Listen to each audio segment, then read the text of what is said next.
Hello, everybody. Welcome to Wrestling Pals, where we all talk wrestling. I guess I'm the middle host of the three of us hosting. You were last time. Yeah, that's true. And I'm Ray Garner. Like Mussolini and Gandhi. You The sing. cult of personality. I'm the birthday boy. This day is my 62nd birthday. Mm-hmm. And I am a CM Punk. Mark. Mm-hmm. And you sing much like Jim Cornette does. That wasn't by accident. And this lovely lady over here. April Garner. And it's not either one of Hey, are our y'all birthdays. related? We are somewhat related, yes. Oh, okay. Yes. I did not know that. This whole wedding thing put it together. Oh, I was there. It wasn't a wrestling. It wasn't a wrestling wedding, though. No, it wasn't. It wasn't. We didn't have a wrestling wedding. No. We did get engaged in a wrestling ring, but did Yes. not have a Yes. wrestling wedding. Yes. That's Which you right. talked about in this video. Yeah, we did. Yeah. Anyway, in this video, we're here to talk about all things currently going on in wrestling. Oh, that's a problem. I'm not watching it. Well, you don't watch anything anyway. Okay. Current wrestling for us, 30, 40 years ago for the birthday one. Yeah. But mainly it's going to be about what's currently going on in AEW. And, of course, the big thing, what's going on in the WWE as we're getting ready for WrestleMania, as we're on the road to WrestleMania. Really? Yes. It's kind of big news. So, let's start off with actually talking about the cat that's walking in their way. I have to encourage him to move along here. Okay. Move. There we go. Hey, you're supposed to what's that old thing? Ask, then shoot? I did ask. Right, you shot her. Him. Him. You know, man, used to have to do that all day today. Of course, when she slept in the box in those days. Yeah. So the big thing in wrestling right now, of course, is John Cena has turned heel. What? That's Yes. right. And he's tired of all of us. Yes, he broke And up. all of you. He broke up with all of you out there and us. He's broke up with everybody. He stumped us. That's right. Dumped us. Yesterday's like news. a bad girlfriend. Yeah. Abusive relationship, he actually referred to it as that. Toxic. Toxic. Boy, that poor little boy. Oh, that's got to be the greatest face since the guy who couldn't believe That Undertaker lost and at Miz Girl. WrestleMania. Miz Girl was great too. Yeah, Miz Girl was great too. But nah, that promo on Raw was amazing. Yes. Actually, if I remember my timing correctly, 'cause I exaggerated it to 10 minutes, which it's wrestling. You exaggerate things in wrestling. It was. But a legit 6 minutes that man manipulated, I think it was 20,000 people in that stadium with facial expressions and body language alone. Right.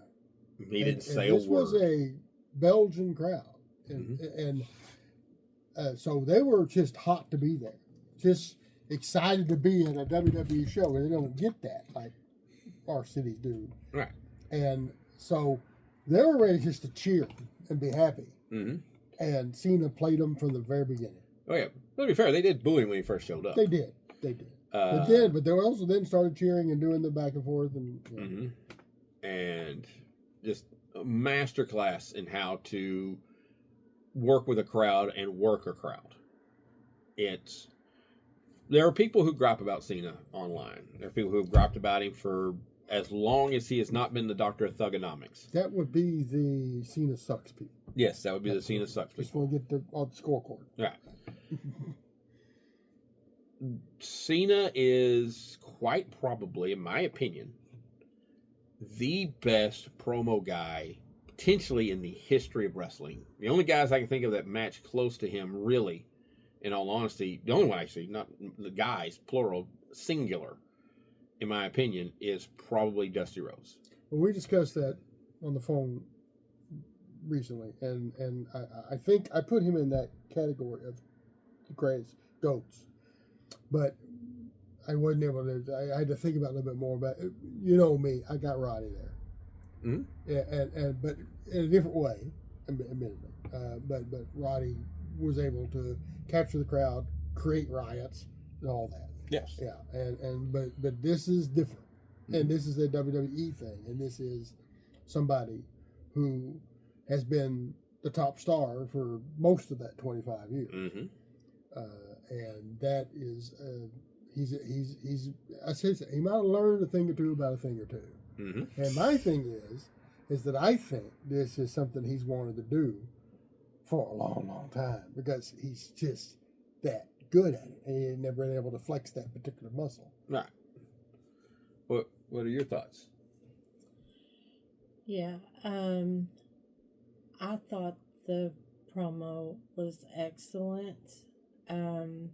As I was watching it, I mean, I just was more impressed and more impressed as it went on.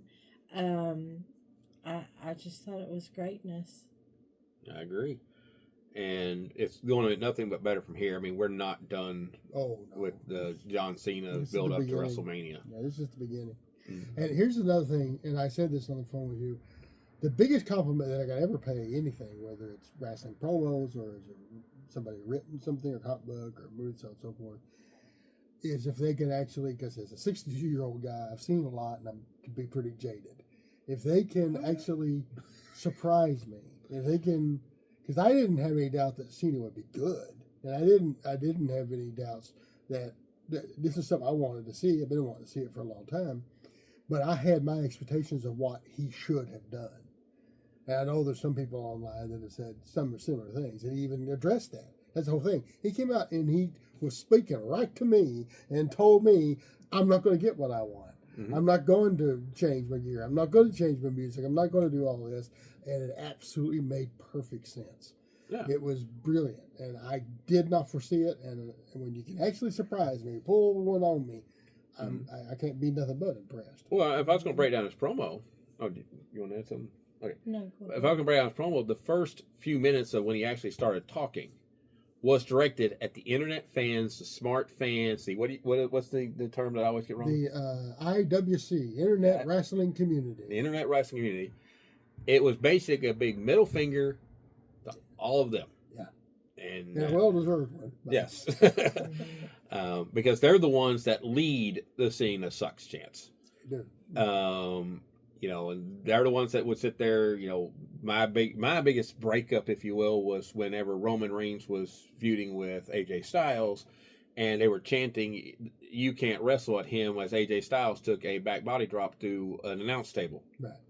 And I was just like, even if you hate Cena, and for the reasons that Roman, the main reason why you hate Roman is the same reasons why you love AJ Styles. So you're disrespecting the guy who just took a spot through the announce desk because your hatred for Roman outweighs your love for AJ Styles. I can give you another analogy outside of wrestling that I dealt with, and I know you've seen and dealt with it, so one way or the other, are the Shatner haters. Yes. Who love Nimoy. Mm-hmm. And anytime I ever encountered one, I would always get into the debate, and I said, okay, so how do you explain or how do you feel about the fact that Nimoy loves Shatner? Mm-hmm. Yeah, you're not seeing straight. You're more concerned with the hate than you are anything else. And so that's the deal, and that's that part of that deal was for that, and then he turned it. And he turned it to the fans that loved John Cena, loved the saluting and the respect and the hustle and everything else. And he went right at them. And the ones that I support, the special the shirt ones, I support John Cena. I'm supporting Soar Wrestling by wearing their shirt to for this video. Punk. And Punk. Where's your shirt? I didn't wear one tonight. She's supporting Drew McIntyre. Drew McIntyre. Or Piper, didn't he? Yeah. But he went right at them to get them to stop cheering him, to make them want to boo him. And that's what I mean about manipulating, because we can talk about the greatness of Piper, he mentioned. But it got to a point with Piper's career, it was really, really hard for Piper to get people to boo him. Yep. Ric Flair, one of my favorite wrestlers of all time, he got to the point where he would do a mule kick, an absolute total heel move, and it would get a pop. People would cheer him, racking somebody. It gets to the point where you're the cool heel so much, or you've been the heel for so long, you can't get it. And he can go out there and he can cut this massive, great heel promo. And if you thought the moves were loud for him this time, wait till he comes out again. Yeah. They're going to be worse. Yes. And he's going to just crank it up more to get them even higher. Yes. What I liked about when he, and that was my favorite part, was when he turned on the Let's Go Cena crowd. Mm-hmm. Is because, like CM Punk did many years earlier when he was in WWE the first time, and he did the whole straight edge thing and turned heel with it. Because, the straight edge is a cool thing. It's a good thing. No drugs, no this, that, blah, blah. But he turned it around because then he made itself that he was holier than thou. Mm-hmm. That, you guys aren't strong enough or good enough, this, that, and the other, because I'm straight edge, this, that, and the other. And that's what Cena did. Mm-hmm. Because he did say, all this stuff on my shirts, that's real. That's what I believe in and what I do. And none of you can do that. None of you are good enough to do that. Mm-hmm. And so you're living vicariously through me, and I'm tired of carrying you. Yep. And my favorite spot of that whole promo, though, was the one where he went straight at what made the internet fans mad at him, what actually got some of the people who were longtime Cena fans mad at him. When he talked about it, he goes, so, I wasn't good enough, so what did I do? I went out and I worked and I hustled, and I got a cat in the way again. Get down. He wants to be a wrestling pal too. If he would sit over here, I wouldn't have a problem with that. Blocking the camera doesn't work for me. The thing that got me is when he said things, goes, I did all this work and I came back and I won and I won and he goes on. It's like 5 or 6 times because he is just laying it in there, just with the whole hand motion there. I won and I won, and that was a stab at everybody who got on the internet. That was John Cena wins, laugh out loud. Hell well. And it was really interesting because it would have taken the whole show if he had said every single one he won. Yeah. It'd be like Chris Jericho's 1001 list. I love that list. But no, it was a master class in how to do a turn promo. And it's one that people for 20 to 30 years from now should still be watching it. If you are in the wrestling business, study this promo, because if you're half that good, you'll be a world champion at one of the major companies. Right. and I want to touch on that for a second because and by the way, I want to say about CM Punk. I don't doubt CM Punk. Do what? He wasn't in this promo. No, he wasn't. But you did mention this particular thing that made me think of CM Punk. I'll never doubt Punk. But I don't think I know it's not going to be easy when or if he turns heel. He's going to face some of those other problems that you were mentioning with other people. So how hard it's going to be to actually have people booing. Mm-hmm. And so it's going to be interesting to see if that comes about. But that's just a good example of somebody I have everybody respect for, but I just don't know. No. Cena had the additional thing that he did have a section of the crowd. Everybody keeps saying it's 50-50, or even some people like Luke Owen say that there's more people who disliked it that didn't know they were just louder. Mm-hmm. But there were a very vocal and very strong anti-Cena people. And so that informed this, and he worked it like a beautiful thing. And you segued into the promos. Okay. I know you're going to get into some AEW here in a little bit, and we both have talked about that, and we know that they got the problems, but I'm telling you, part of the reason why WWE is just on fire right now, they're making money hand over fist, they're making ratings hand over fist, they're breaking records all over the place, they're setting Europe on fire, and that WrestleMania, this next WrestleMania, is going to be the biggest WrestleMania of all time, breaking the records for the last one. And the one before that, that one broke. Yes, part of it is because of this promo, the promo that Punk did after the Elimination Chamber, the trade-off in the big, pull-apart brawl between him and Seth, mm-hmm. the work that they're just doing great stories and great promos and great stuff that makes people interested and fired up. Right. And So whenever you say stories, that has me curious as to where this story with John Cena is going to go. Are we going to end with him being a heel, or is he going to end with a swerve? we're not swerve yet. He's in AEW. I know. Here's the biggest compliment I can pay for that. Again, just like the thing about the, well, it's the same thing. Surprise. If you have me not having a strong opinion about exactly what I think probably will happen or might happen, then you got me. I don't know. I know. And I do not know. I mean, it has me wanting to see more. Yes. Well, and the thing that I have complimented to him, and then I haven't put it on this video or any of our videos so far, is that the one thing that I will tremendously compliment and have complimented privately and to both of these people, with Triple H's booking and how he has set things up, is he pushes things with the fans to the point where the fans are either mad or decided they're not going to get it, Yep. and then he gives it to them. And he gives it. But it's never when you want it. Nope. It's when the point where you're about to throw in the towel. You'll do the old wrestler. You're reared back, ready to throw in the towel in this, and then it happens. Mm-hmm. And and that's the thing. And people have been wanting Cena to turn heel, been ranting radio for 10 plus years now, maybe longer. I was a chain gang guy, okay? I never wanted him to go baby. I never cared for the Doctor of Thugonomics, to be completely honest. Big shock. But, they've done that constantly. I mean, WrestleMania 2 years ago was the pinnacle of that, with everything looked like Cody was going to finish his story. And we're left with him sitting in the ring with a rubber chicken beside him. I quit. He quit watching. I quit. She got mad. She got mad at me. Because it was so frustrating. When I saw the 3 count, I was just like, I was sitting in my chair going, Yeah. Are you kidding me?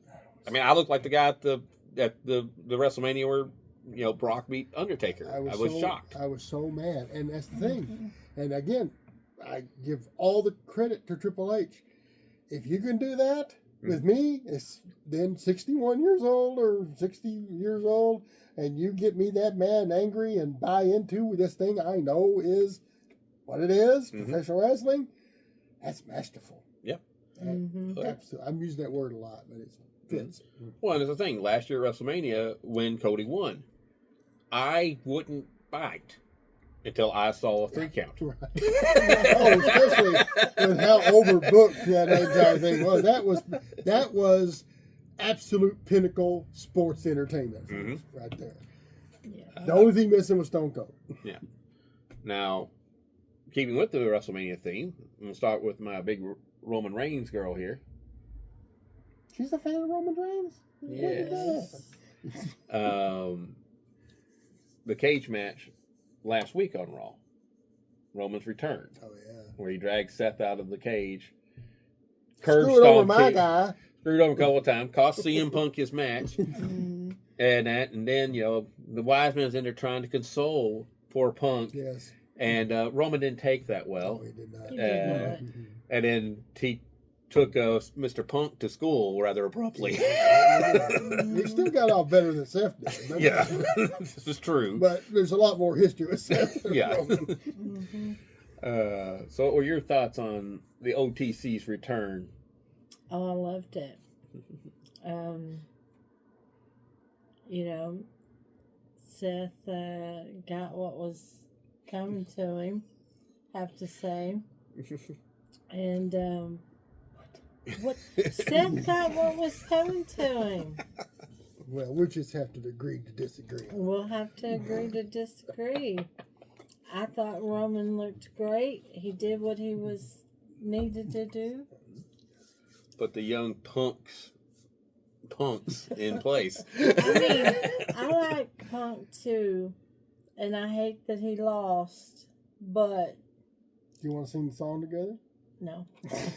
No. But, you know, he had to take care of Seth. Well, here's my problem with that program. Yes. And trust me, I love this program. 3 of the best ever do it, working together. 3 of the biggest stars. The only 2 bigger stars are the ones in what we just talked about, Cena and Cody, or as big.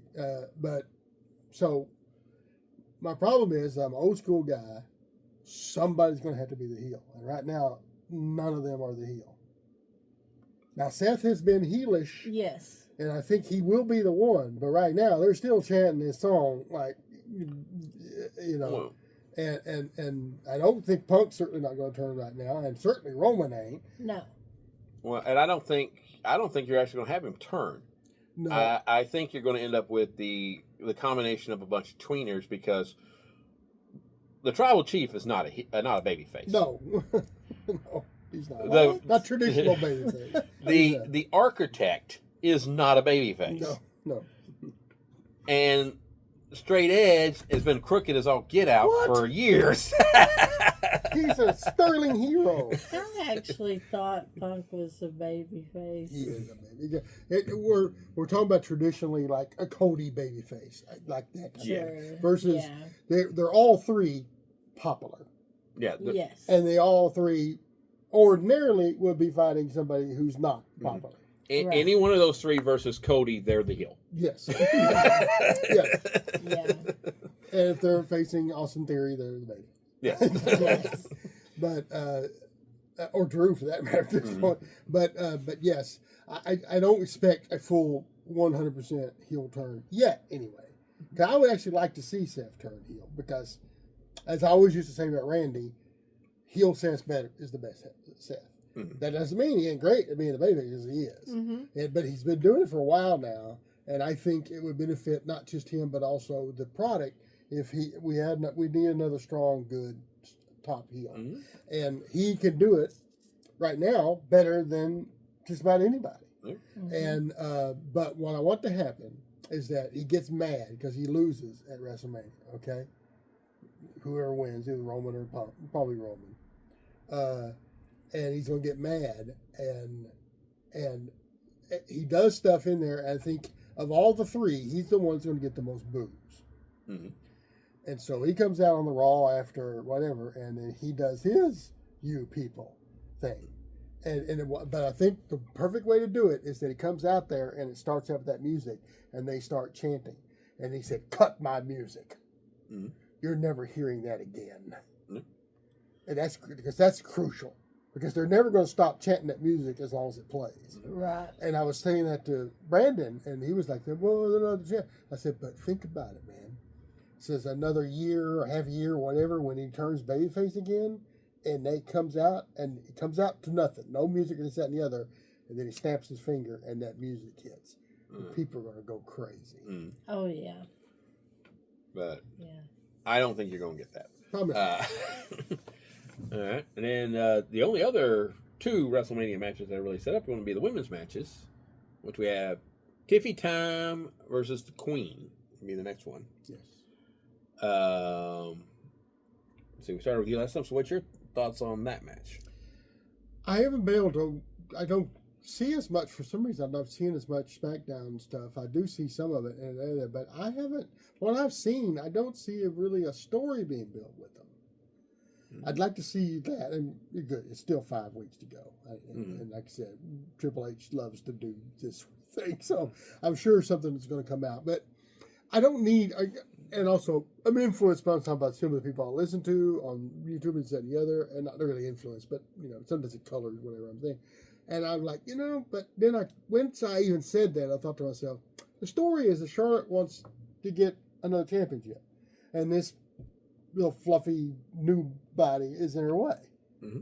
And so, but I think as it goes in, that Charlotte's going to be more and more mean to Tiffy. Tiffy's going to be more and more determined to do what she has to do, and they're going to ramp it up to the point where Charlotte's going to give Tiffy hell in that match, but Tiffy's going to pull it out. She's going to win and be the big baby face that wins and overcomes the odds of the Queen. What's your opinion? Uh-oh. Charlotte always wins. Laugh out loud. LOL. Charlotte wins. LOL. I think Charlotte will take it. You're probably right. I have a feeling we may end up with a match similar to the Rhea Charlotte match. First one or second? The second one. Okay. Where, the build-up for that match was horrendous. It was terrible. Yes. I mean, I don't know who was in charge of that, getting the setup and getting everybody excited about that match, but they failed miserably. Yes. And But that had been at Ruka because also Bianca and Mercedes was bad too. Yeah. But in both cases, incredible matches. Right. But I was going to say, but that match in particular, if for those people, the internet wrestling community fans, and that match between Charlotte and Rhea was fantastic because the match told the story. You didn't need to know any other setup because Charlotte general that match into a great story from beginning to end of the match. Yes. With Rhea going over. And I think the Bianca Sasha match did it too. Mm-hmm. And that's the thing. I didn't say that, and I should have. Yeah, I could do with maybe the story being a little better or something that goes on and so forth, but it doesn't matter because when the bell rings, it's going to be a great match. Mm-hmm. Yeah. So I think that's what we're going to have this time with Tiffany. I don't know who's going to win, but it is going to. Anybody else who has a match, and there's a lot of people who have matches, and there are a lot of great wrestlers will be at this WrestleMania. I do not want to be the guy or gal that has to follow Tiffany and Charlotte. No. I do not want to be that match. They're going to throw it on. I'm going to go back over here because I think she's right. Because if you remember, I had booked out this whole thing where Charlotte does win, and it makes Tiffy realize that she's not good enough yet, and she goes and she starts getting better and better and better to go get Charlotte again later, and that's going to be her big full babyface thing, where she becomes that plucky babyface who's the underdog, and she's going to like, well, I got to figure out how I can beat this person. Mm-hmm. So there you go. Mm-hmm. And then the other women's match, which you're going to great because the three women who are going to do their damnedest to make sure that Charlotte and Tiffany does not have the stealing match, it's going to be them three. That's Io Sky or women's champion. I think it's the world's women's champion. Yes. And Rhea, who has signed her name on a document that she wasn't part of currently, and Bianca Belair, who's not happy with mommy. It's like, Triple H needs in Nick Khan and them and Rock, they need to give Adam Pearce a raise. Poor guy. Or better insurance at least. Well, I think that it's going to be a great match. I think they're going to underestimate EO. They already are. Yes. I'm not sure that everybody was wanting to see Rhea in this match. There is a section of fandom that was not interested in Rhea being part of this match. Which is weird to me. Well, I think it's because this is an obvious another triple threat match. Right. Yeah. And I do think WrestleMania is getting a little thick in triple threat matches. Right. That was the only reason why. Well, I think part of that is that if it's done correctly, triple threats are fine. And there had been some really good ones. One of the best triple threats, one of the best main events, whether it's Triple H or not, was that match between Triple H, Benoit, and HBK. Mm-hmm. And so who was involved in that? Mm-hmm. Triple H. Who was probably the general in that? Triple H. Yeah. So I think that might color his idea about this sort of thing. Well, and you're probably right, but it's one of those deals, where I criticize a lot of companies. I criticize WWE as much as I do anybody else. Too much of the same thing is not a good thing. I agree. And I don't want to hear about another triple threat match being added to this card. Well, I agree. But the reason why I'm going to be a little bit more lenient to this because I don't disagree with what you're saying in general, but it's getting Io in a major match. And I'm not, and I'm never going to say, oh, I have Rhea in a major WrestleMania match. No, and am I going to say Bianca's not going to be in a no? That's the problem, is that they have too many dadgum great stars. Well, and that's where I was going to say we could. The thing is that one of the problems in wrestling still, and it will still be a problem 10 years from now, is the amount of women's matches that we're getting on any card. Yes. And the concept that to get Rhea on the match, we have to stick her in the world title match and make it a triple threat match instead of developing a storyline in the 5 or 6 weeks that we currently have of her feuding with any one of the 1,800 other great women on this roster now. This is not a roster where we're like, okay, how can we work a match where Stacy Keibler and Kelly Kelly can have a match together and it not run everybody to the bathroom for an hour? Impossible. That we don't have that problem. The weakest women on this roster in ring are better than most of the women of the previous eras. Actually, that's not impossible. We could have them do it naked. No. Now, that's part of the problem. I was talking about them. But you, of course, you're using perfectly good logic there. But and if that was the case, I'd be all for it. I don't know who it would be with or whatever, but yeah.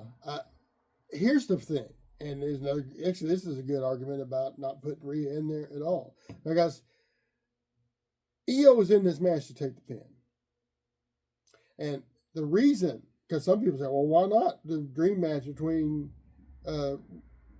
Rhea and Bianca? Because they're not ready to do that yet. And they don't want to beat either one of them. Right. And Bianca's winning because she's got that streak now. I don't think they're ready to break that streak. Well, and on top of that, I do think that this is going to lead to Bianca Cargill down the road. Yes. And I do think that is a way to get the title onto Cargill. Yeah. And it needs to be against Bianca for multiple reasons, because Bianca is fantastic in the ring. She is capable of leading a match, and her and Jade have become really good friends from what I can tell on all their social media stuff. And when two friends work well to try to make each other look great, it always results in a better match. Right. See, a la ladder match with Scott Hall and the Heartbreak Kid. Yes. Indeed. So, I mean, in that scenario, are we saying that it builds a program to them facing each other in the next WrestleMania?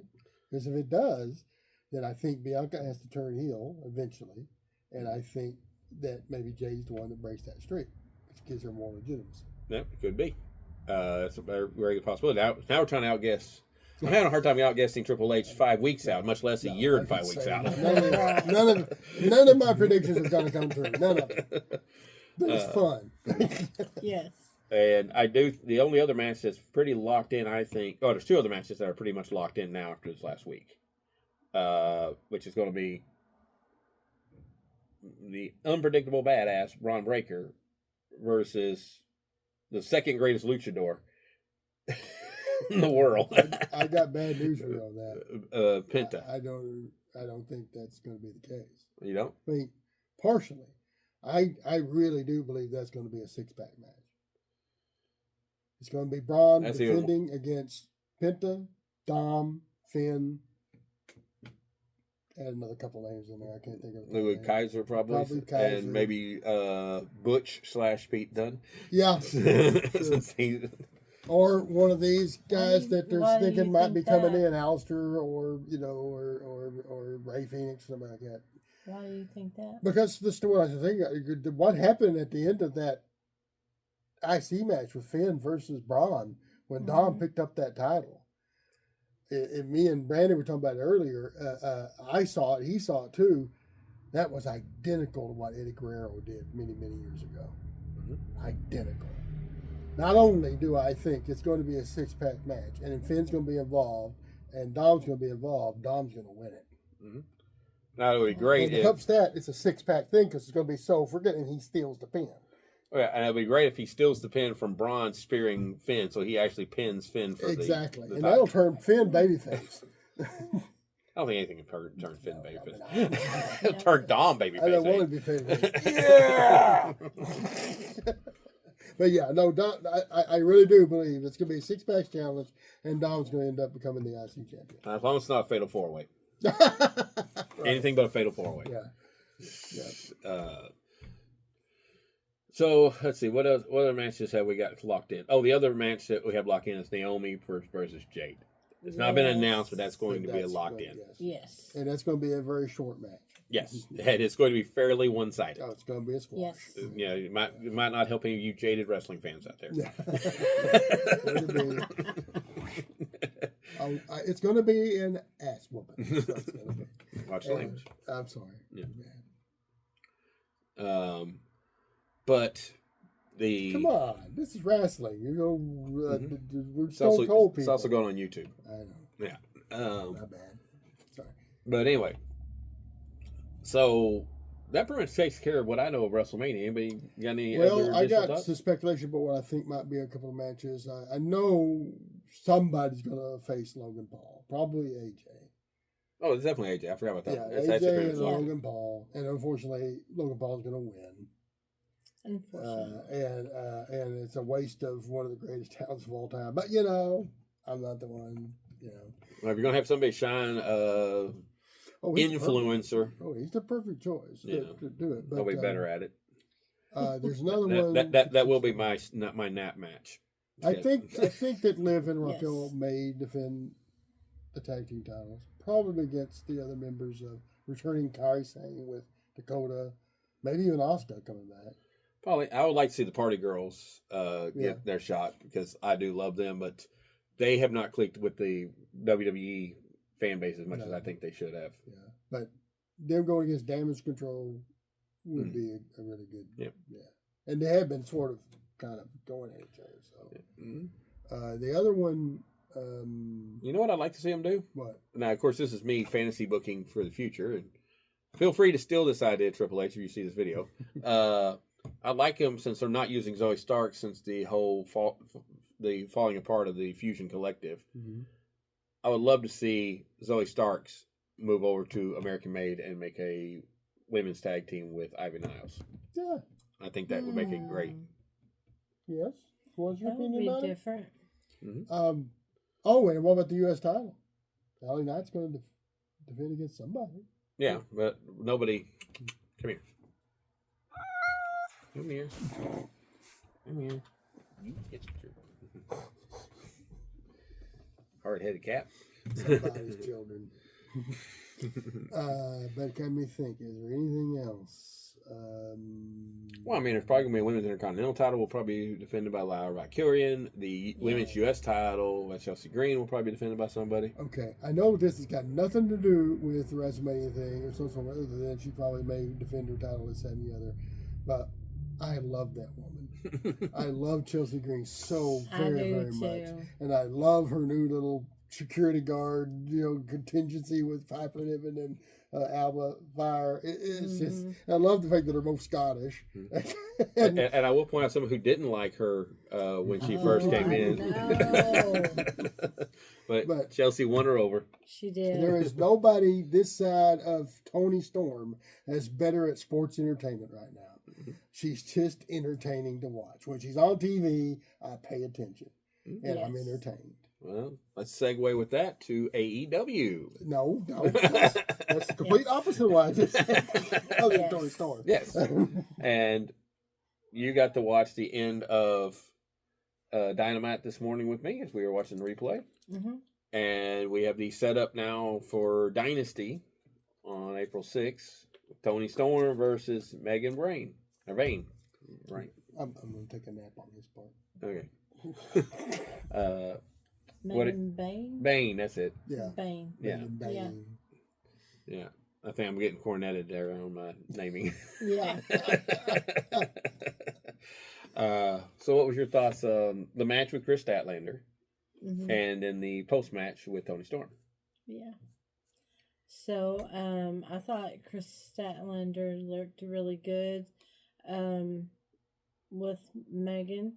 Um, I I really thought she may have had her, um, but they did a really good job. Um,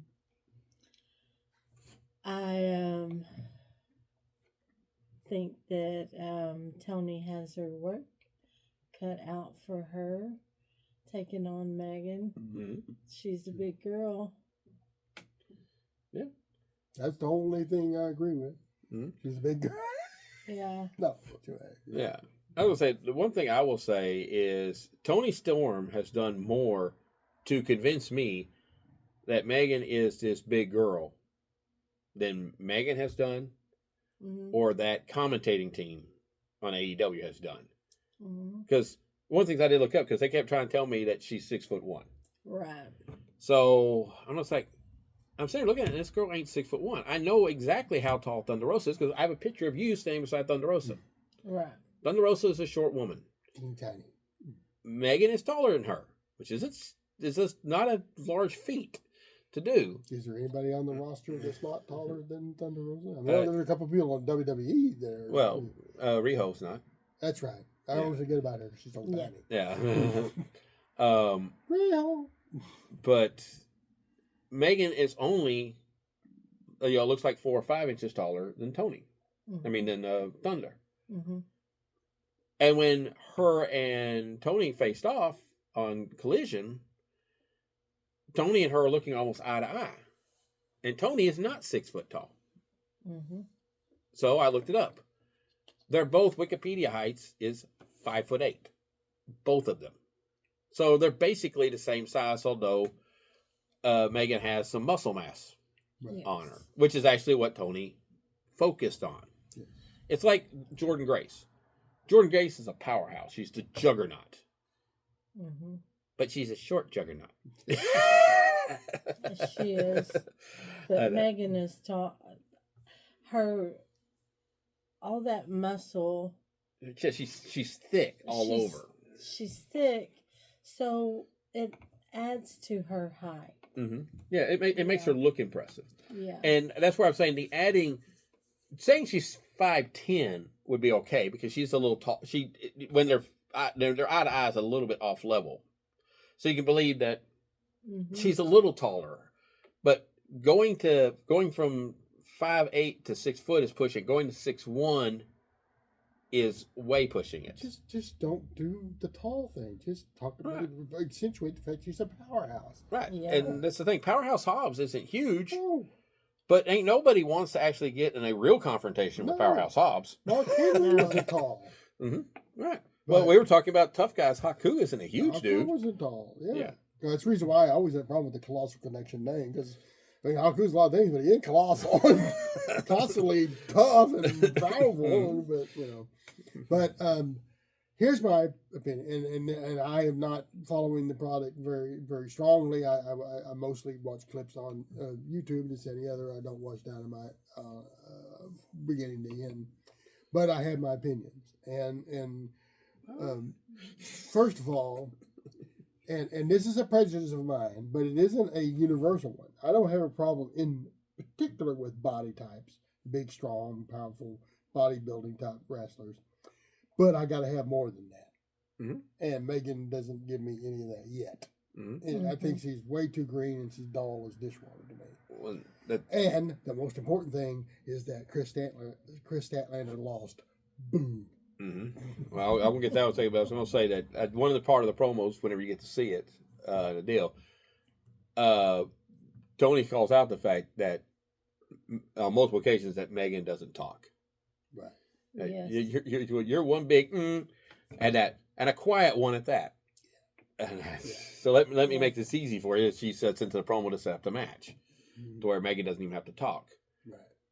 That's my biggest problem with her, is that on the Wrestling Roundtable Facebook group, we had a recent comparison of people talking about people who are replacing people that have left or been thrown out of AEW, and the comparison was made between Jade Cargill and Megan. And I'm not going to sit here and knock Megan. Megan is really good in the ring, and that's, especially for how long she's been in the business. She's really good. Can still get better, like anybody. But they have no faith in her ability to cut any kind of promo. And we've let people cut promos on these shows that should not have been given a mic. And if you're telling me that she's not good enough to give a promo on Dynamite or at least Collision, that means she doesn't need a mic at all. And I mean, she needs a manager. Yes. And you got Penelope, who is not John Cena on the mic, but she's not garbage either on the mic. No. Let her be the mouthpiece for Megan, and that would work. And she's already halfway doing it anyway in the ring with no mic. So let her do that. Let her talk crap. Mm-hmm. For it. And it works good because she's the short blonde who can hide behind her, unlike standing in front of her when Thunder Rosa's swinging the chair. Right. I just, that was very aggravating. But here's the thing. She's just not ready for this position. No. I mean, again, I'm not knocking the girl. I mean, but there's a list of people I think are better suited to be in this position to be Tony's next challenger. Not this green girl who doesn't. She's just not ready for that. Including the girl who lost in that match. Exactly. Or Willow Nightingale. Or where the heck is Julia Hart? She's having a rematch with somebody on Collision this week. I just lost them. I can't think of who it is now. But there's Queen Aminata. Oh, there's a short list of women wrestlers who are far better suited to be in this position right now. And and then talking to Chris Statlander, as you just mentioned, people talk about WWE wasting people. AEW is wasting Chris Statlander. Yes, she should have already been Women's World Champion. Are a multi-time TBS champion. There is nobody on that roster that Chris Statlander should not be a legitimate threat to, and that includes Mercedes Moné, Toni Storm, Athena. If it actually Ring of Honor actually was televised where people could see it, there's nobody there that Chris Statlander should not be a fair and even matchup. Which she was with Willow, and she's another one they're wasting. Right. It's like those two should be in your mix of your top of the line women people, along with Mercedes and Tony, and for that matter, Athena. She should come. That's a complete waste. She's not even on your TV shows. No, she's on your streaming service that doesn't actually. You couldn't sell to any of these streaming services that are begging for content. And while like I said, there's a lot of people. I'm a big fan of a lot of people in AEW, and I'm a big fan, and I want a place where everybody can work. So I know the crap about it, so on and so forth, this, that, and the other. But just to show that it ain't just AEW, I got a broadcast because WWE wasted Athena too. Mm-hmm. The Amber Moon thing did not work. No, and that when we talk about all the great women that came out of NXT, nobody was appreciably better than Amber Moon. Mm-hmm. Yeah. She was exciting to watch. She could do stuff that nobody else could do. And it was a disappointment, and I was hopeful. I thought, she's going to go to AEW, and they're going to utilize her, and she's going to get it. What they've done is stuck her in there, and she's doing great work over there. I've seen some of the stuff. She's still as great as she ever was, if not better, but she's in a ghetto. She's literally in a ghetto. Mm-hmm. And it's a total waste of her talent. Yes. So that's when we'll segue into again total waste on Dynamite. And this was a match I'm not going to say was terrible. This was our rematch, the running it back again, as they like to say, from Revolution. The street fight between Adam Copeland, Edge, Rated R Superstar, the Cope, dumb name. The last part's a dumb name. Versus Jon Moxley, the king of AEW now. Cope versus Mox. This was a good match, all in all. With the literally probably, I'm sure I've seen something dumber than this stunt, but I can't think of what it was at this point in time, than getting suplexed onto a board of nails that looked like they were bought at Harbor Freight right before we opened up. and did this show, and literally it hooked into his back, to where took two people to get that thing out of his back. Yeah. Made her leave the room Mm-hmm. in watching the match, and she's like, "I'm done," The only because Moxley, she doesn't watch AEW very much anymore now because because of John Moxley. You know, so and she used to like him. now she won't watch his matches because, I would love to have seen Renee Moxley Good, as Jim Cornette calls her reaction to seeing her husband get off the mat with that board of nails stuck in his back. Because if she's not sitting there calling him an idiot or stupid, I don't know what to tell her. Because that was dumb and dangerous beyond belief. And I'm one of those guys, I like my wrestling to be believable. I like it to be impactful and impressive. But I want to know that all the wrestlers are going to walk out of the ring okay, maybe bruised, maybe battered, sore, but not actually injured or risking a kidney being punctured or a lung being punctured by rusty nails picked up at a discount freight store before the show started. That all being said, that's what happened in the match. Now let me complain about Tony Khan. This match was not the main event of this week's Dynamite. You're running back what was a main event matchup on a card with all kinds of big name talents in big matches, in bloodbaths. Mariah May versus Toni Storm is probably the bloodiest women's match that's ever been. I mean, maybe there was something in Japan, but I think you'd be hard pressed to find anything in Japan that matches that match. But this was what you chose to be your main event for I think somebody said it was 13 match if you count the pre-show pay-per-view. I think it was 14. Was it 14? So this was the best match in your pre-planning for your show with 13 or 14 matches on it. So on a 2-hour Dynamite, where you're actually upping the ante by making it instead of a regular match like it was at Revolution, you're making it a street fight. And we've decided that sticking nails in the back of one of our top stars is a great plan. Right. But it's not good enough to be the main event of this Dynamite. Well, that's because it wasn't. Because it wasn't the best match of that card either, of the actual pay-per-view. Right, but I'm just saying. It was the worst, actually, except for the tag team match. But it's just, why? You had the Toni Storm's commentary for Megan versus Statlander as your main event. In between Moxley's match and your main event, you had AR Fox versus Will Ospreay, who's probably your biggest babyface in your company. Definitely one of your biggest stars in your company. And a throwaway pseudo squash match against a guy. Now, I'm not going to hate on AR Fox, but he is a lower end mid carder in AEW. No, he just isn't. It's not being downing. It's just fact. Yeah.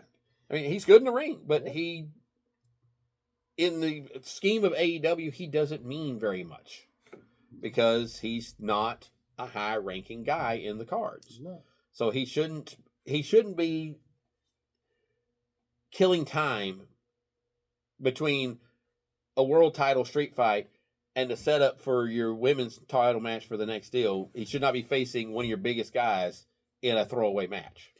And I'm not even saying he shouldn't have had that match. It should have been him and Ospreay. I just had a memory pop into my head. Oh. I know, it's dangerous. I think I can possibly provide an explanation for some of this. Because it just popped in my head. And we talked about it earlier and it didn't come into it. Definitely, there was bad weather. Really bad weather. As a matter of fact, Mox drove 11 hours to get there. So maybe the reason, no, that doesn't add up. Because if the reason, that'd be like, that. No, if they were afraid that he wasn't going to be there for the main event, that's not the thing. Because he was obviously there and he was there early enough and he didn't put him in the main event. So that doesn't explain that. But it does probably explain lack of availability, and so him facing AR Fox. You know. Right, then that could be a situation there, and that's fine and good for AR stepping up if that was the case. Yeah. We'll probably never know. No. And like I said, it wasn't a bad match. It was a meaningless match. And I think I know why they did this spot and they did this thing. Though again, inexplicable. Well, if this is the reason, and it's because these guys wanted to have the match again and do it for this reason, then again, why not the main event? It's your champion against a legend, a Hall of Famer. Mm-hmm. Yeah, because their match at Revolution was highly panned, and one of the biggest criticisms for it in a match with Tony and Mariah tearing into each other, and also another bloody match with I think Ospreay and what you call it? Is that anyway? The Fletcher. thing is Fletcher. The thing is that all the other matches were highly praised except for the tag team match, because just a bad matchup. Yeah. But anyway, but the biggest criticism was that the match between Mox and Cope was a very old style WWE match. It was boring. It was plotting. It was not. It was not exciting. Mm-hmm. So, I can certainly see Mox and Cope, maybe in particular Cope in the situation, saying, "Well, I don't like that. Well, let's go out there and let's do something." Mm-hmm. That's a little more edgy and this, that, and the other. And show them I'm still the guy that speared Jeff Hardy. And could be the motivation why they did. Again, doesn't explain why they didn't put in the main event, other than maybe they didn't want to put that spot in the main event. Well, They should have put it on television to begin with. But. right. But I'm saying you had on this card, a Dynamite, we had the Fatal 4-Way, which, as mentioned earlier, I hate Fatal 4-Ways, to decide who's going to face Kenny Omega for the international title at Dynasty. And while that match was actually surprisingly decent, we had the one big powerhouse guy, we had Speedball running around, we had Ricochet running around, and we had Orange Cassidy running around. So we had 3 running around guys and one strongman. But they still managed to build the match around the mostly the speed guys trying to take down the big strong guy. So that kind of worked a little bit. But we ended up with a wonky and stupid finish so that we can set up a triple threat match at Dynasty with Speedball and Ricochet going against Kenny Omega for his title. Because after a pretty decent move, Speedball goes for the pin, and Ricochet, after the 1 count, joins the pin, and they count both of them as the winners since they were both double pinning our strongman. Was that Bryce guy the referee? Yes. Well, then there's your explanation. Right. Because that should have been broken the pin. The minute that he got over there on the 1 count and touched him, that breaks the pin. Yeah. That's wrestling 101. Right. But and here's the thing. Also, I'm gonna jump off the subject real quick. There is a couple of good referees in AEW. There's a couple of bad referees in AEW. There is one extremely good one that gets criticized by the internet, and that's Aubrey. She is great. Yeah. And what she does is what every really good referee does, which is help amplify the story. They don't do so much that they take away from the wrestlers, and she doesn't, but she reacts to what's going on. She does facials. She bounces on superplexes. She looks concerned when the wrestlers take huge spots. She sells that this thing is a big, real thing, and you should be concerned for the wrestlers. Mm-hmm. The wrestlers do not help her by staying outside to the point that she almost has to get out of the ring to justify why she's not counting. Yeah. The greatest atrocity of that is Moxley. Mind you mention that. Yes. Whenever she got out and was yelling. It's the same guy who zippers himself right there in front of the camera. On Yeah. television. she got out and was admonishing him to explain why she didn't give him the 10 count when they'd been out of the ring for 3 minutes. And was yelling at him. So he raised her hand like she was the winner in this match. It's about a year ago. And I was just like, John, you know better than this. I used to think so. So, that was a problem there. But that match opened. But that's your setup for one of your biggest, I would argue, your biggest star in your company defending his title at Dynasty. Because Kenny Omega is the AEW guy. I don't know why there would be any argument. Yeah. But no. Well, there's people who argue about everything. I know. So that could have been your main event very easily. It should have been probably your main event. You had Mercedes Moné, your highest paid female wrestler on your roster, going up against an upstart, Billy Stark, who's done really good in Ring of Honor. Of course, nobody's seen it. Nope. Unless you're paying the $10 a month to get Ring of Honor. And they had a really good match. You got to see that match. It's Mercedes Moné. She can main event any match or any card. She is that big of a name. And now that she's got her feet back under her wrestling in AEW, her matches are much better than what they were when she first got there. And I think she's also, we talked about earlier, I think she's learned how to be a better ring general when dealing with the talent, where I think she may have let that knife dull a little bit because she was working with Charlotte and Becky and Bianca and stuff in WWE, other people who could lead a match, and you didn't have to hold their hand and help them get the match over. They did it on their own. And I think maybe Mercedes was too reliant on her opponent being able to carry their load and not realizing that it's her job as the highest paid woman on the roster, as the woman with the most experience, especially in big matches, to carry the load unless the other one proves that they can carry it. And to be fair, that's an adjustment because, she was facing Becky and Bayley and Charlotte. And her last big single feud was Bianca. And all those women, and this is no slight on AEW, but I mean, you just start stacking it up like this, they're just not as experienced or as good. And they are good, and they're going to get better. But Mercedes, I think, had to adapt to that because she just, like he said, exactly is that she was used to. The other side of the match being, being able to hold up their end a lot better. Yeah. But then, of course, the main event that we mentioned, what should have been the main event with the title match. It's the first time in forever I can remember AEW advertising a match 2 weeks in advance for a Dynamite. And it wasn't the main event. It's a matter of formatting your show. It needs to build up to something. And I really think the Tony Storm commentary on what it turned into a number one contenders match, I think that should have opened the show. I think Mercedes, being the biggest name, should have been your 9 o'clock hour launch. Or the Fatal 4-Way. Should have been your 9 o'clock hour. One of those two should have been probably the Fatal 4-Way because it impacts the Omega thing. But I also think if Omega was able to be there, of course, weather may not allow it, Omega should have done some sort of commentary. And he should have been out there. He should have confronted the winner at the end of the match if he was able to be at the show.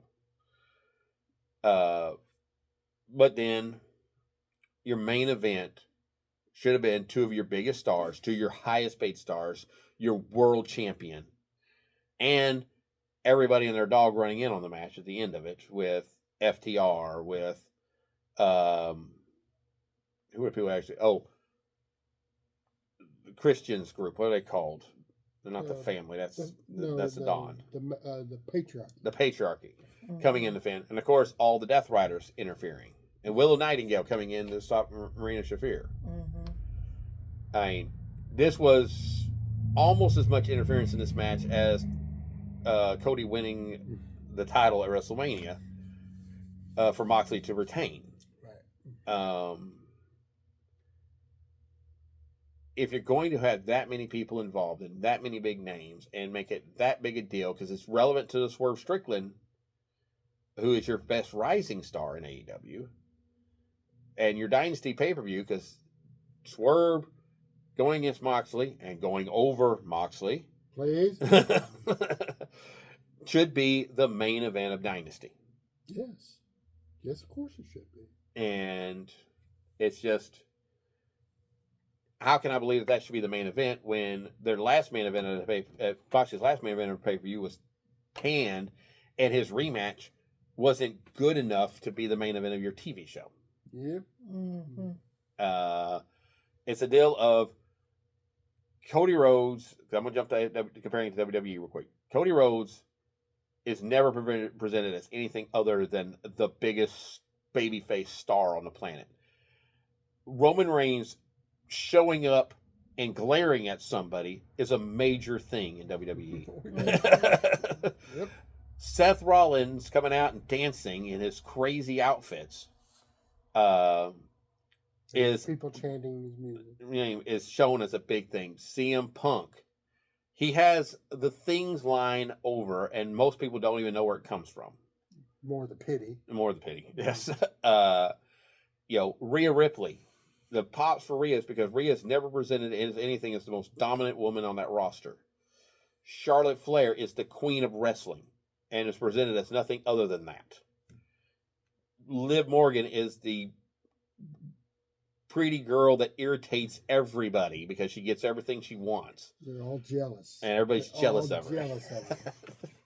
I had Bianca Belair, who is the babyface equivalent of the women's Dakota. Yes. And she's never presented as anything but the biggest.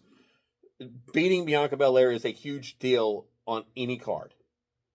It is a big, big deal. Drew McIntyre, the man tells nothing but truth. Mm-hmm. And straight up. AEW has people of this ilk on their roster. Mm-hmm. They have Omega, Omega should be John Cena. He should just win, and he should win, and he should win until the fans are sick of seeing it, because we're not sick of seeing it right now. Win, yes. Will Ospreay, the aerial assassin. He should be presented as an awesome guy who's having great matches, and if you're also give him more mic time. Because, again, some people get caught up because there are people who are incredibly articulate talkers, like Paul Heyman or this and the other. But it doesn't matter because we were there when we saw the Warrior. We saw Savage, this and the other. When Ospreay talks, it sounds real. Mm-hmm. And people get into it. Mm-hmm. They like him. Yep.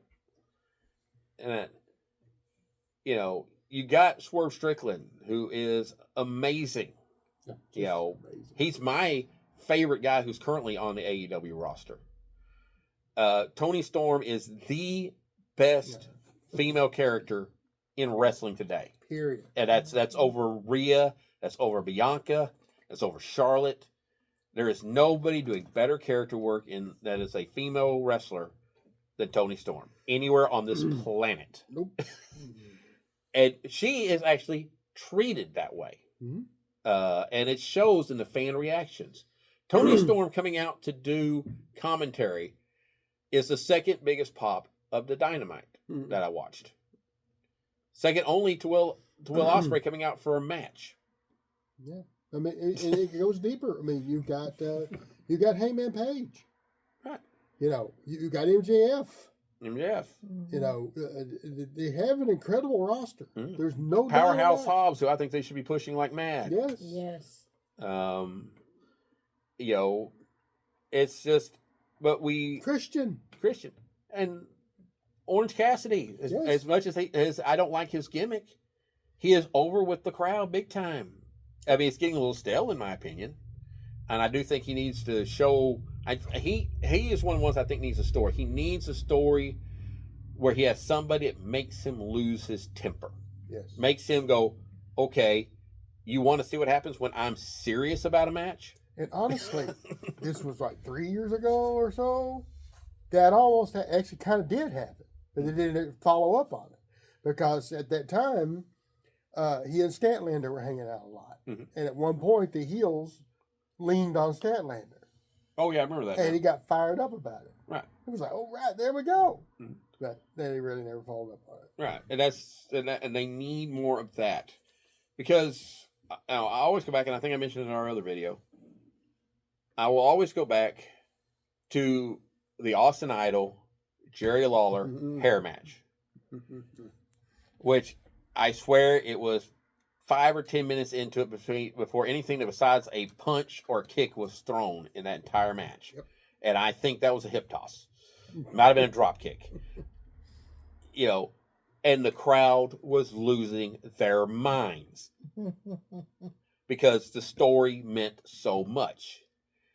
It doesn't matter if you can do a 450 splash or a shooting star press or a Spanish fly off the top rope, or if you can walk the whole ropes like Commander does.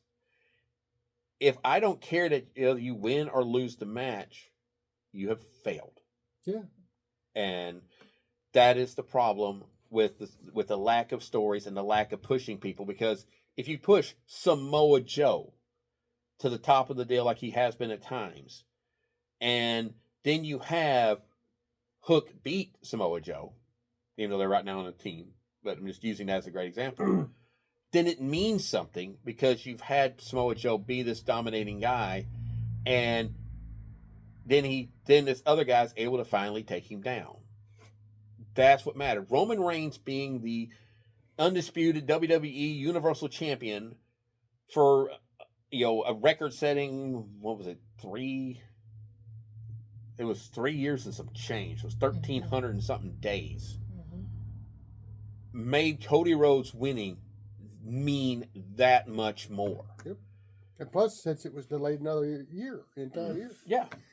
Well, if anybody say that fired up, you forgot the most important part of that match with Lawler and Austin. I'm doing a very terrible Wildfire Tommy Rich right now.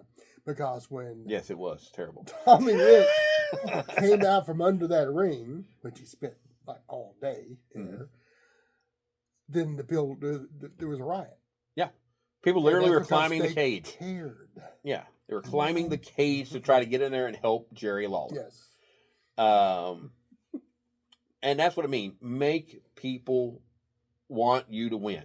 People wanted Cody to win. They wanted to see Roman lose so badly. And they popped for every little thing. Samantha, voice cracking, trying to make the announcement. Everybody crying at the arena. And the crowd not leaving. It was 70-something thousand people. Nobody was in a hurry to go home. No. How many pay-per-views from any company, football games, baseball games, basketball games, have you seen? It's getting towards the end and people are filing out. They're going home. Got to beat the traffic. Nobody cared about the traffic. Literally, the only person that wasn't there that would have loved to have been there was Dustin. Mm-hmm. Because even little John Jr. was there. Brody Lee's son. Yes. Mm-hmm. Yeah, -1. -1. Right. And that's the thing, and that's what I want to see. Mariah May versus Toni Storm is the perfect example of it being done right. I'm a cheapskate, so I didn't pay for the pay-per-view. But I watched every bit of highlights that I can from that match. It is what I wanted to see. I wanted to see Toni Storm get Mariah. Her return at Daly's place, where she went from being the rocker Toni Storm to reveal she'd just been pretending to have amnesia and not remember who she was. That exploded. I'd love to see the numbers. I can't remember, but I want to say that was the fastest to several 100,000 views that anything AEW had this year. I bet. Should have been the freaking main event, though. Mm-hmm. But it's because, it because it had a story, it had a meaning. You wanted to see Toni win. Well, that and the whole name of the match and how it ended. Yes. Literally, the end. Yes. That should have been the end of the show. Mm-hmm. We need more of that. Yep. And we also need, sounds like I've been bashing on AEW again. I've been trying to avoid that. But we need, but we need we have these really good matches, and when people defend AEW to me, that's what they always talk about is how great the matches are. And they are, many of them, not all of them, but most, a great deal of them. Good percentage, real good percentage. High percentage, because they, like we said, you keep saying it, they have great talent and they are good at wrestling. Mm-hmm. But there got to be more than that. Yes. But I'm going to defend you real quickly, or at least explain to the people out here. He's bitching because he gives a shit. Mm-hmm. He wants AEW to do. I did it again. I'm sorry. I'm a 62-year-old man. Anyway, he gives a darn. He wouldn't be continuing to watch that show, and he wouldn't be continuing to make these criticisms, constructive criticisms, and even trying to figure out ways that can improve it, so forth. So, yes, he's bitching, but he's bitching for a reason. It isn't just that AEW should go off away, huh? You're doing the language again. Well, you said it first. That word. Oh, duh. Okay. My fault. Didn't he? Or griping. I guess it's griping, yes. All right, never griping about all this just for, well, it should go away and the other. Oh. No, I literally 2 days ago. No, was it 2 days ago? Yeah, no, it was yesterday. What? Bought us All In tickets. Yes. To All In Texas. Woohoo! And that. Mm-hmm. So, I mean, we're going to the biggest event of the year for AEW. Mm-hmm. We'll see it live in person because, as our last video said, I believe in going to live events and seeing wrestling live on that because there's nothing like it. And I'm going to go see this. And I'm sure I'm going to have a good time. I'm sure I'm going to see some great matches. But I want something to happen there that's going to make me so happy that my hero won their match that it almost brings me to tears. That's what I want. And I don't know that they're going to be able to pull that off for me. And that's what I want. You know, I want to be in the crowd, excited, jumping up down. I want her face at WrestleMania where Roman Reigns beat Brock Lesnar to unify the titles. Mm-hmm. And became the undisputed champion. Where she's up, arm raised, and yelling at the top of her lungs. I want that when I go to All In. And the only way I'm going to get that is you have to give me a storyline where I want the hero to overcome the villain. And there's lots of good guys that can be villains. There's lots of guys out there who can be the hero. There's lots of gals who can do that. Both sides. But we have till July 12th to get that story set up and going. And it has to mean something. And, you know, it can't be the Death Riders. That story doesn't mean anything anymore. That story has gone away. It can't be Megan and Tony Storm because this is a stopgap deal. It can't be Mercedes and Athena because we barely even hinted at that with her criticizing whoever trained Billy Starks. We got to have more than that. Well, I think if you start now, there's plenty of time you can build up. But you have to start now. Yes. You know, the only thing we've started now is Will Ospreay is going to win the Owen Hart's tournament. Yeah. Because he's declared for it, so that he can get a shot at the world title at All In, which I'm all for that. Mm-hmm. But now I need a heel champion, a really good heel that I want him to beat. Yes, absolutely. And the best guy at doing that, who will give us the best match that can do it, is Swerve Strickland. Mm-hmm. That's why I want Swerve Strickland, because Swerve can go back to being a heel like that. Easy peasy. And against Ospreay, he will get people to boo him, and people will want to see him get whooped by Ospreay if they will let it happen. Because both of them can do great promos. Yep. Both of them can get passionate. We can let Prince Nana actually talk instead of only dance. And get this going. And it could be a great match. It could be not just a great in-ring performance of great moves, but it could be a match that means something. And that's what I want from my wrestling. I want it to mean something. You don't have to have the insanity level work rate that a lot of people rant and rave about if I care about it, because you literally can do the Austin Idol, a Jerry Lawler thing where we're just two guys punching each other.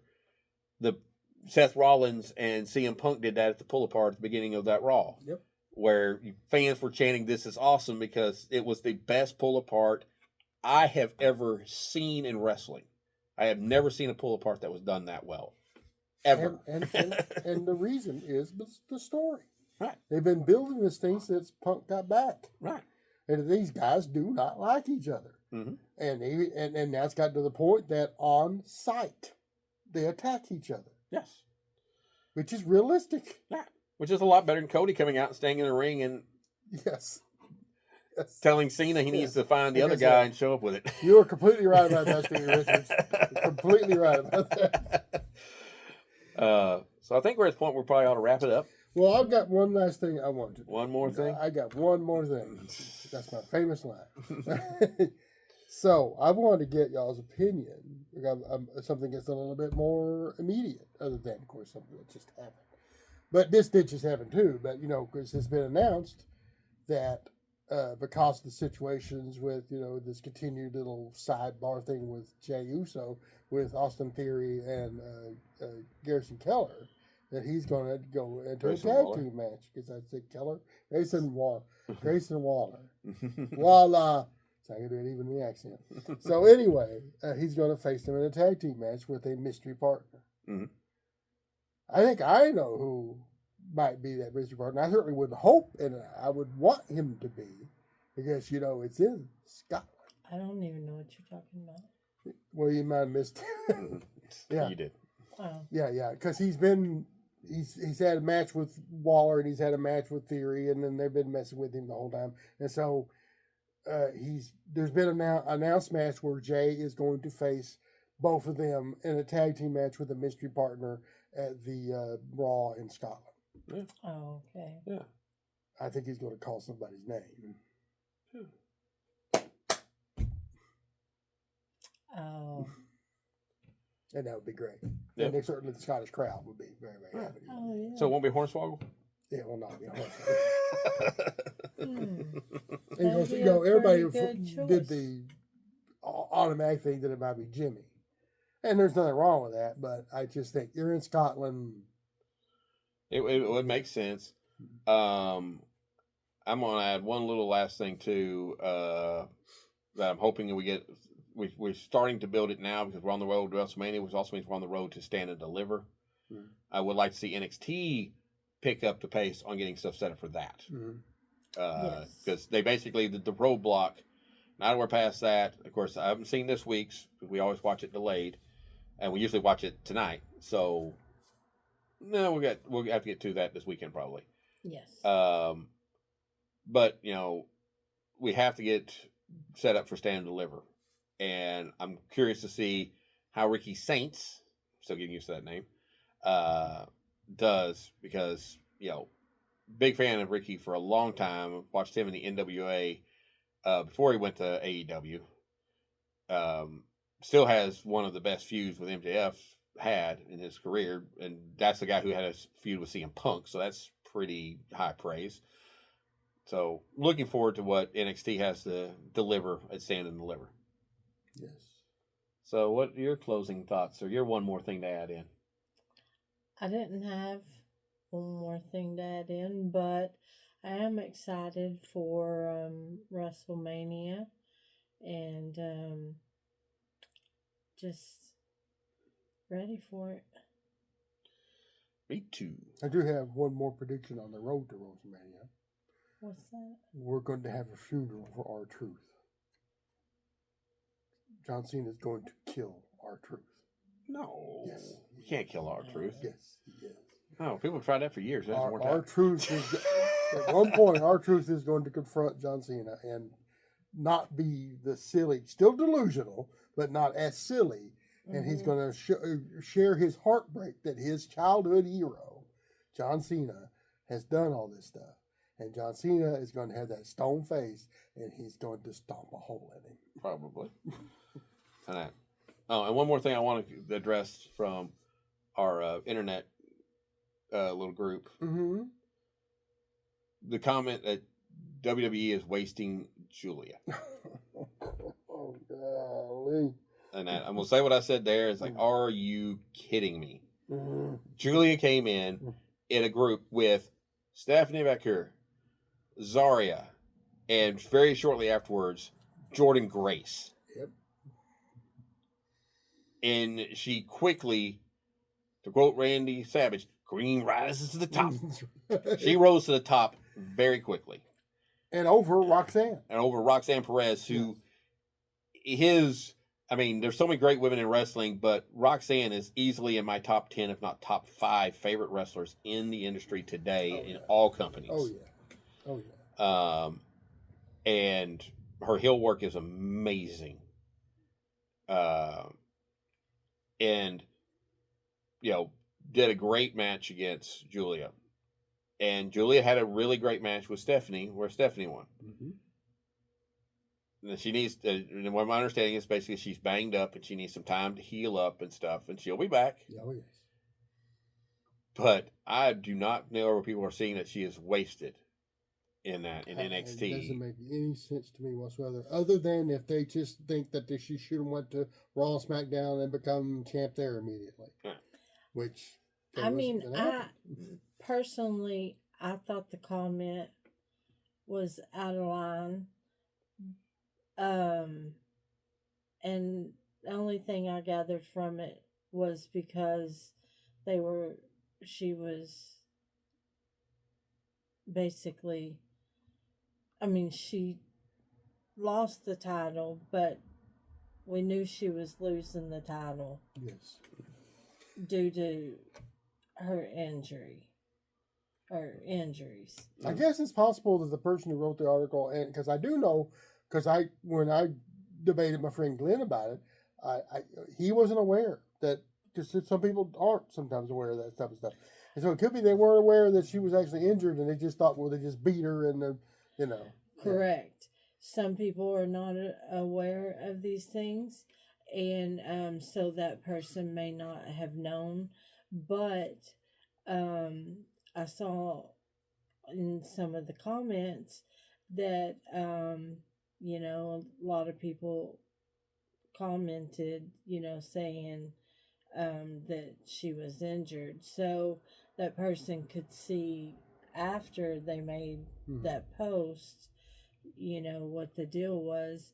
But I think they made that post due to her losing. Yeah, absolutely. That's clearly was their response. But the thing is that even if they weren't aware of it, that I still don't see how even if they made about that, she wasn't wasted before that. No, but I think because I think that they were thinking that she lost the title so soon. Yeah. Well, and the thing too that I would point out is I don't remember, and John can correct me if I'm wrong if his memory's working well, ever where you had a title versus title, a lower title rank wise on your card, going against the higher rank, your world champion, on a title versus title, winner takes all, where the lower rank champion didn't beat the world champion and become a holder of both belts. Right. It's never the world champion beating the lesser champion to get an extra title that's beneath them now because they're the world champion. It's always the other way around. So you knew going into that match, whether you knew that she was injured or not, you knew Julia was not winning that because there's no point in putting the North American title on your world champion. Nope. And that's pointless. It's the same thing when going all the way back to an early WrestleMania when the Intercontinental Champion Ultimate Warrior faced the world champion Hulk Hogan. Mm-hmm. Hogan wasn't winning that match because it was pointless for him to be the IC title or hold the IC title. It was meaningless. Nope. It was only meaningful for Warrior to win. It was only meaningful for Stephanie to win. Yeah. And you have to do what's meaningful. And oh, by the way, what I really think, that was your main event of Yes. Roadblock. At Madison Square Garden. Yes. And that crowd was hungry for it. Yes. Yeah. Because they're two incredible talents who have risen to the top very quickly. They are the furthest thing away from being wasted. Mm-hmm. And as a matter of fact, the only thing about this was that it was just fast forward a bit. This was going to be eventually the match anyway. That may have been the match at Stand and Deliver had it not been for an injury. Very good. But they just had to speed it up a little bit. And you've got a great champion who holds those belts, looks great in the ring. She has presence. She has charisma. And it looks like, and I don't try like to spoil here, but she might have a couple of challengers lined up. Yes. Yes. So. And I think two names that everybody here would agree are good choices. Mm-hmm. But I won't say who. Jordan Grace is one I'm That's correct. banking on. Mm-hmm. Yes. Well, and anybody who doesn't think Jordan Grace isn't going to be a champion in that company very quickly is foolish. Right. So yeah, no, it's, Triple H has the worst problem of having too many people and not enough time, which, considering the fact that you have 2.5 hours of Raw, because that's really what we're averaging right now, and 3 hours of SmackDown, and you don't have enough time for your roster. It's an accomplishment. I got to point out, I'm the one that does that show, not Triple H. Well, no, fix to jump to that. HBK. I fix to say, HBK Yes. has the same problem with less hours. Yes. Because he has 2 hours. Yes. And he could do a women's division show every week. Every single week. And not even have his him in problem on his... is he's got too many great women wrestlers. Yes. And not knocking the guys, because there's a lot of great guys on that show. But right now, his women's roster, as they say on NXT, is the best women's roster in the business. And it is. And it is. And, many bookers have wished they had the problem of having too many, butts in seat people. Yeah. And both Triple H and HBK have that problem right now. And, Well, I'll give you a good example of the kind of little bit that you were asking me about the other day. That includes Cora Jade, who has been pushed down because of circumstances of injury and other new names, some such other, who's probably 5th, 6th in that when she was way up here. Yeah. She hasn't diminished any. She's still Cora Jade. Mm-hmm. But that's how much depth we're talking about. Right. Yeah. Well, and in that same deal, we got Zarya, who I mentioned as one of the big names they brought in. They don't have room for her, so she's teaming with Sol Ruca, who is a up-and-coming, big-time gal. And they're tag teaming because they need something for them to do that keeps them away from titles. Yeah, because also, here's the deal. But here's the deal, and this is the beauty. Especially with the women's division, because there was always a big thing about the women's division that you only had one program, maybe 2 if you got lucky. And it was always about the title. The main event of Stand and Deliver is not going to be about a title. Mm-hmm. And it's going to be women. Mm-hmm. And it's Bayley and Roxy. Probably. If they're not going to be on WrestleMania. Right. There's always that possibility. Right. And it could, depending on how the card lays out, it could lay out them both of them on WrestleMania. So you got a first ballot Hall of Famer on NXT wrestling with who has been their top girl. Yeah. Mm-hmm. She's not called a prodigy by mistake. No. Correct. And she's going to put that old woman to pasture. Mm-hmm. She's done. She's over. She's past it. I love it that I turned on my favorites when they couldn't. Roxy's just too good of a heel. And the thing is that there's that similarity too, because I was a big Bayley fan as her little bubbly baby face, but loved her even more when she went bad. And the same thing with Roxy. As Roxy was all, and I was I know it. You just like the bad girls. I do. But I really love it when Goody Two-Shoe girls go bad. Mm-hmm. Yes. So anyway, I think we rattled on long enough. Yeah. Mm-hmm. Even Onyx gave up. Yeah. All right.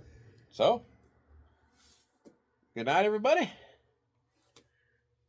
And we'll talk to you next time on Wrestling Pals. Nice and move, Rainy. We'll try to promise no more singing.